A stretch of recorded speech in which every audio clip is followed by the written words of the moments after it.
Hai semua, kali ini saya buat bolu santan yang aromanya wangi banget, bolunya gemoy dan menul-menul, serta rasanya enak banget ya teman-teman.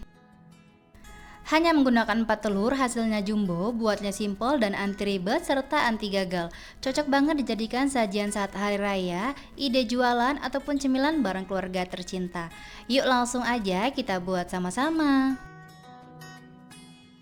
Pertama-tama, siapkan wadah bersih serta kering, masukkan telur sebanyak 4 butir, pastikan telurnya masih fresh dan suhu ruang, lalu tambahkan gula pasir sebanyak 180 gram atau sekitar 9 sendok makan, lalu tambahkan SP sebanyak 1 sendok teh, lalu mixer dengan kecepatan rendah sampai tercampur rata ya teman-teman.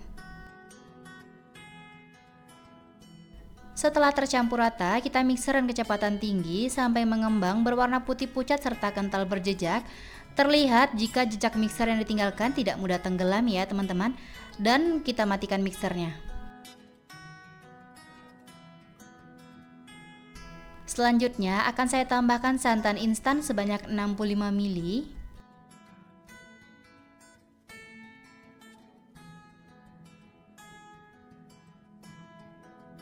Mixer kembali dengan kecepatan rendah sampai tercampur rata ya teman-teman.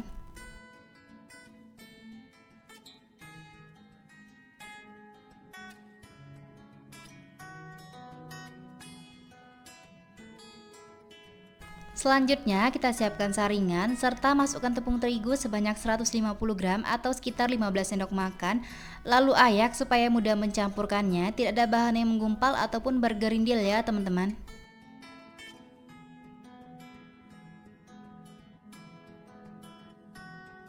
Selanjutnya saya menambahkan garam sebanyak setengah sendok teh, vanili cair sebanyak 1 sendok teh, boleh menggunakan vanili bubuk ya teman-teman. Sebelum dimixer, aduk-aduk terlebih dahulu supaya tepungnya tidak berterbangan kemana-mana, lalu mixer dengan kecepatan rendah sampai tercampur rata ya teman-teman. Dan tidak perlu terlalu lama, cukup sampai tercampur rata aja, kurang lebih selama 1 menit di mixernya.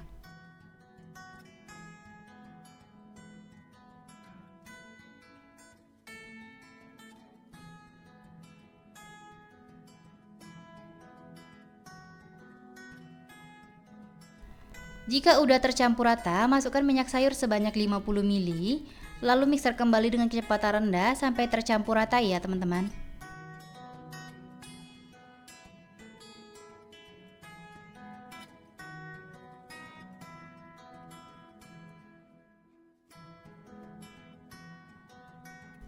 Setelah dimixer, lanjut aduk dengan spatula supaya memastikan tidak ada bahan yang masih menggumpal ataupun bergerindil serta bahan yang masih mengendap pada bagian dasar. Aduk balik dengan spatula, pastikan tekstur adonannya kental ya teman-teman.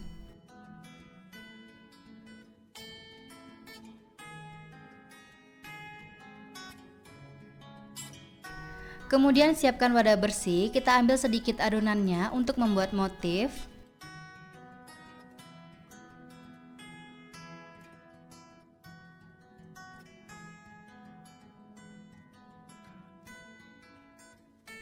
Saya tambahkan pasta pandan, boleh menggunakan pasta yang lain, lalu aduk rata, pastikan sampai tercampur dan larut ya teman-teman.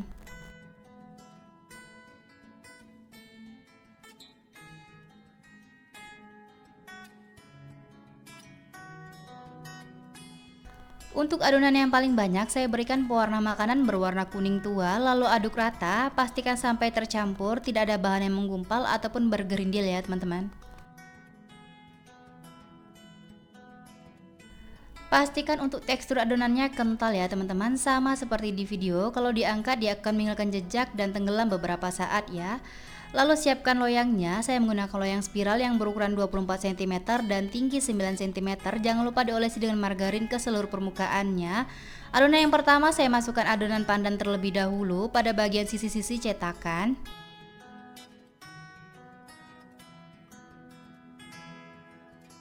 Lalu pada bagian yang masih kosong, saya masukkan adonan yang berwarna kuning tadi. Kita masukkan secukupnya saja ya teman-teman.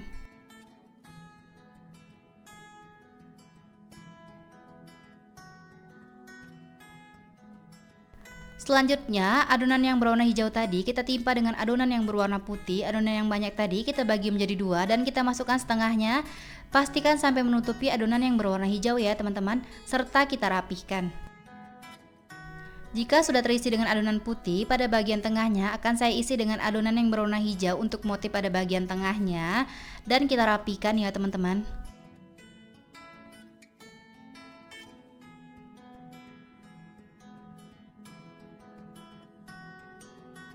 Selanjutnya timpa adonan dengan adonan kuning tua. Sisa adonan tadi kita masukkan semua ke dalam cetakan, pastikan menutupi adonan yang berwarna hijau. Pada bagian atas kita masukkan adonan yang hijau tadi, kita masukkan sedikit aja untuk membuat motifnya. Caranya cukup tarik-tarik aja menggunakan tusuk lidi ya teman-teman. Setelah selesai langsung aja kita panggang. Pastikan ovennya dipanaskan terlebih dahulu dengan suhu 150 derajat Celcius, kurang lebih selama 10 menit. Saya memanggang menggunakan api bawah terlebih dahulu selama 30 menit. Setelah itu saya pindahkan ke api atas dan saya panggang selama 10 menit sampai matang. Setelah 40 menit saya panggang kuenya udah matang, langsung aja kita keluarkan dari ovennya. Dan selagi masih panas, kuenya kita keluarkan dari cetakan supaya hasilnya tidak lengket pada cetakan ya teman-teman. Yuk kita lihat bagaimana hasilnya. Pastikan menggunakan sarung tangan ya, karena loyangnya beneran panas. Dan Masya Allah cantik banget dan hasilnya mulus serta tidak lengket pada cetakan. Siapkan pisau potong kue, lalu kita potong kuenya dan kuenya siap disajikan dan disantap bareng keluarga.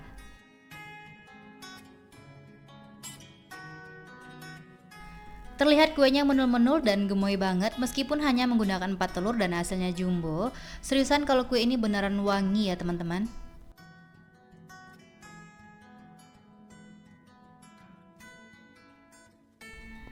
Dan terlihat serat dari kuenya juga halus. Kalau kita tekan berasa empuknya dan lembutnya serta matang merata di luar dan dalam ya teman-teman. Rasanya ini enak banget, manisnya pas, gurihnya dapet, aromanya wangi banget ya teman-teman, serta sedikit rasa gurih dari santannya. Seriusan, kamu wajib coba resep ini karena buatnya mudah banget, beneran kuenya lembut dan seempuk itu.